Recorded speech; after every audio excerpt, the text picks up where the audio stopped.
चांदनी रात का रहस्य। बहुत समय पहले की बात है।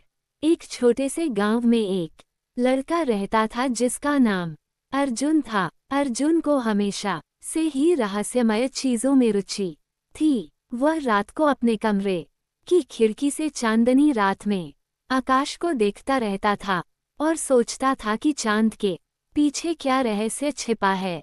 एक रात अर्जुन अपने दोस्तों के साथ गांव के बाहर स्थित एक पुरानी हवेली की ओर चल पड़ा। ये हवेली बहुत ही डरावनी और सुनसान थी, जिसे लोग बुरी हवेली के नाम से जानते थे।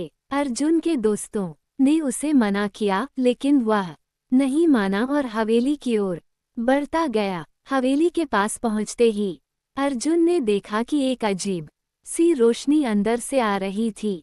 जैसे ही वह अंदर गया, उसने देखा कि एक पुरानी किताब एक मेज पर रखी थी, जिसमें चमकदार नीली रोशनी थी। किताब को खोलते ही अचानक हवेली के दरवाजे बंद हो गए और एक सर्द हवा का झोंका आया। अर्जुन ने किताब के पन्ने पलटे और देखा कि उसमें एक अजीब सा मंत्र लिखा था।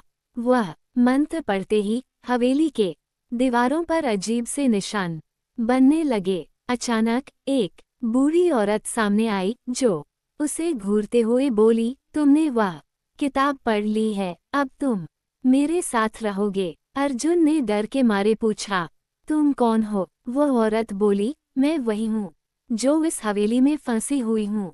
मैंने वह किताब पढ़ी थी और अब तुम भी उसी जाल में फंस चुके हो। अर्जुन को समझ में आ गया कि वह हवेली सचमुच कोई आम जगह नहीं थी। वह औरत एक आत्मा थी जो उस किताब के कारण इस हवेली में बंद थी। अर्जुन ने हिम्मत जुटाई और मंत्र को उल्टा पढ़ना शुरू किया। जैसे ही उसने अंतिम शब्द बोला, हवेली में एक भयंकर ध्वनि गूंजने लगी और वह औरत चिल्लाती हुई गायब हो गई। अर्जुन ने किताब को बंद किया और हवेली से बाहर आ गया।